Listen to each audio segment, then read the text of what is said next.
Power and machinery, money and goods, are useful only as they set us free to live. They are but means to an end. For instance, I do not consider the machines which bear my name simply as machines. If that was all there was to it, I would do something else. I take them as concrete evidence of the working out of a theory of business, which I hope is something more than a theory of business. A theory that looks toward making this world a better place in which to live. The fact that the commercial success of the Ford Motor Company has been most unusual is important only because it serves to demonstrate, in a way which no one can fail to understand, that the theory to date is right. Considered solely in this light, I can criticize the prevailing system of industry and the organization of money and society from the standpoint of one who has not been beaten by them. As things are now organized, I could, were I thinking only selfishly, ask for no change. If I merely want money, the present system is alright. It gives money in plenty to me. But I'm thinking of service. The present system does not permit of the best service because it encourages every kind of waste. It keeps many men from getting the full return from service, and it is going nowhere. This is part from Henry Ford's autobiography, My Life and Work, which summarizes the book summarizes Henry Ford's approach to business, which I would like to talk to you today, because it was very different from at least what I see the mainstream or the main approach to business which we see nowadays. And that's also why I've decided to create this series, which is called Poor Milan's Almanac, where I would like to talk about topics, especially business, which are close to my heart, but I believe are overlooked. And I would like to begin with this episode, which is going to be about Henry Ford's approach to business, which I believe we can all learn a lot from. Okay, let's get to the episode. So, for those of you who do not know much about Henry Ford, he was an American entrepreneur, most known for starting the Ford Motor Car Company. He was born on July 30th, 1863, and died on April 7th, 1947, with the net worth of almost $190 billion. Obviously, that's in today's money, which made him one of the richest people in the world and one of the richest people in history, even though he was never doing it for money, as we'll talk about a bit later. He also worked on many philanthropic projects, etc., and he's really, for all of us who are interested in business, definitely one of the people worth to study because of what he done and the changes he has made to manufacturing, production, etc., and the impact which he has had even on some of the most successful entrepreneurs today, such as Elon Musk, who talks about the impact of Henry Ford, especially on assembly lines and manufacturing, which is obviously important, very important for Tesla. Okay, but let's go to the principles. So I have sort of 7 main principles which I got from studying Henry Ford. Obviously, there are many more, but these are the ones which were most important, or which caught my attention the most. But as I said, I definitely recommend studying Henry Ford because there's so much we can learn from him. So the first principle, which I see as the most important principle, which Henry Ford stood for, is not doing business for the sake of doing business, but doing it for the mission or the work itself.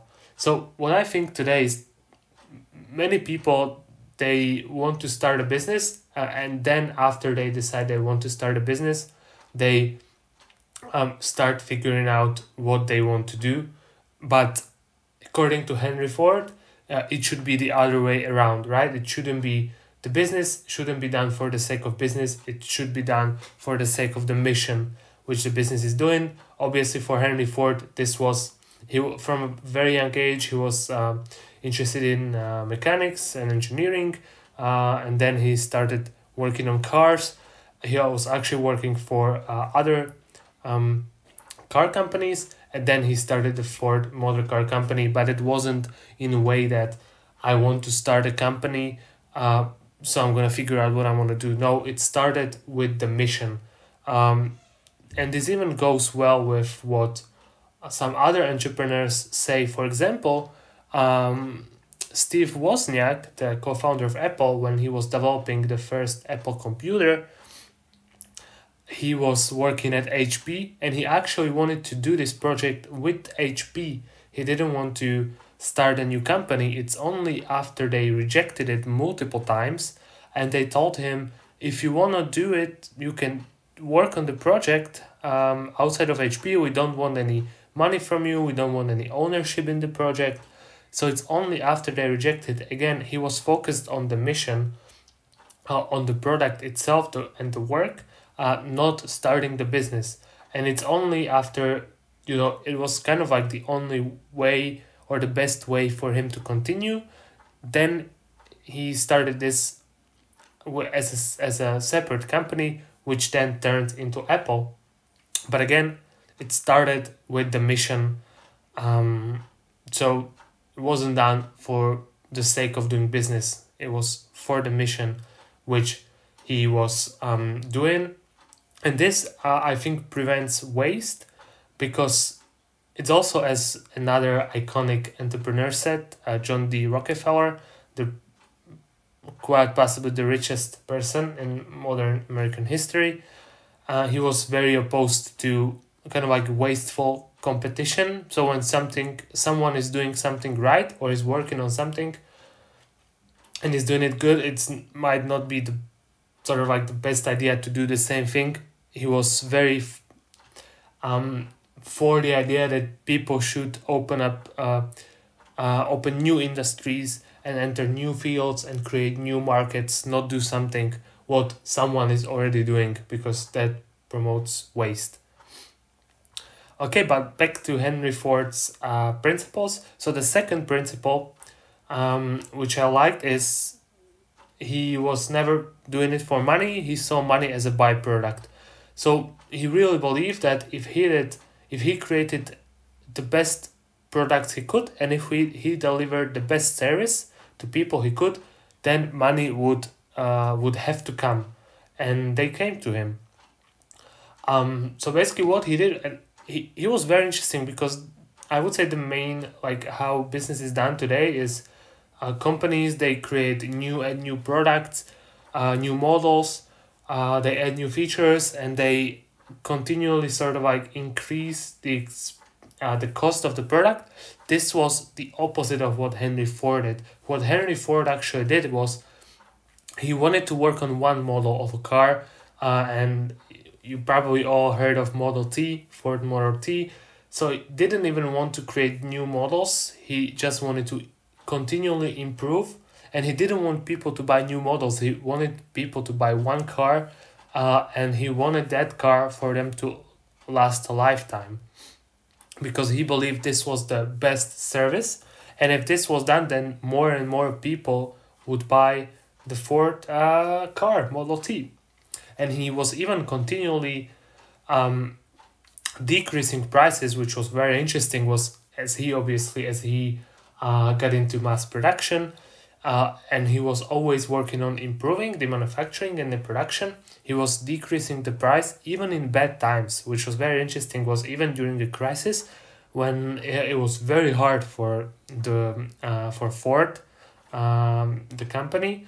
He was still decreasing the prices whenever he could, because he believed that it's better to sell, to make the car as affordable as possible and sell it to as many people as he could. Which again is, I think, the opposite of what is being done today, when I think companies focus on increasing the prices and always creating new models, new products, adding new features, and asking for more money. The third principle of Henry Ford, which I have, is business only has sense if it's improving the lives. And here he meant the lives of customers, of his employees, of the community, and he really focused on this. He wanted his company and his products to actually improve the lives of people, which I think is also again, this ties to the first principle, because so many companies nowadays, they do business for business.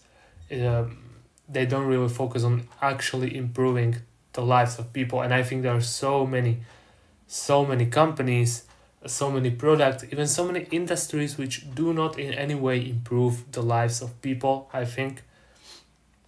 But they are done because they make money. But this ties to the first principle. It should be done for the mission itself. Another, and this would be fourth principle, was creating the highest possible quality for lowest price. And we already talked about this. He was trying to improve the efficiency. He was never satisfied with how the production and manufacturing was done. He always wanted to improve the efficiency so he could increase the quality and lower the price. And this is arguably one of the biggest,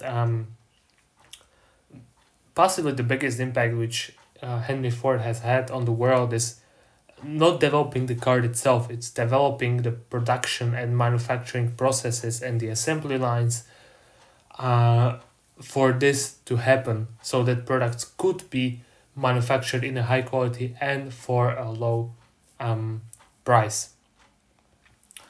Another principle, which is very interesting, was he wasn't against banking and finance, but he was very careful. He was very careful because, again, he was doing it for the work itself, and he believed that many bankers and many financiers, obviously, they are focused on short-term profits, which kind of goes against what he believed and how business should be done. So he was very careful about any outside finance, which I think is also so different from what is done today, when so many businesses, as soon as they start, they want to raise investments, they want outside investors, they want to sell the business as soon as possible. But obviously, this then becomes very hard because these outside investors are very often focused on short-term revenue, short-term profits. Henry Ford was also against speculation. And the last principle which I have is taking good care of employees. Now, before I started studying Henry Ford, I thought that, as with many of these Gilded Age businessmen, is that he didn't take good care of his employees. But Henry Ford, really, when you study him, he really tried to make his workplace as good for employees as possible, because he believed that if they are happy, they will do better work. So he had a good minimum wage. He had the 8-hour shifts. He was trying to make the workplace as safe, as clean as possible. He was always trying to improve the efficiency. Again, he was trying to get rid of very heavy manual labor. And he was really trying to improve the lives of his employees, because once again, he believed that if they are happy, if they are doing well, they will do better work. But it should be said that they really, because of his pressure on efficiency, they really needed to do the work which they were there to do. That's what he focused on. They had to do what they were responsible for. But if they did, they could have a good life. And one of very, very interesting things which they did was they had no titles, except the ones which were legally required. But the Ford Motor Car Company had no titles, which Henry Ford believed that if there are no titles, Obviously, people, they need to know what they're responsible for, but there were no titles because he believed that it promoted that people would not only stick to what their title suggests, but they would do other stuff as well, and they would try to always improve. And it's also better if there is like less hierarchy in the company. So that's very interesting thing what they did. And yeah, I think another thing this comes from what we talked about, but he was always willing to change, and he was never satisfied with the current state of anything. He was always looking to get better with everything. Okay, I think that's it for Henry Ford. As I said, I really recommend studying Henry Ford. Start with reading his autobiography, My Life and Work. It was released in 1923. It's an amazing book. You will probably not agree with everything what's in the book. I didn't agree with everything what's in the book, but because of what Henry Ford did, he is a must to study for those of us who are interested in business, and there is so much to learn from him and from how he did and how he built his business. And it's his autobiography, so it's not like someone else talking about someone. This is Henry Ford speaking to you. So yeah, highly recommend it. All right, this was Poor Man's Almanac, and I'll see you next time.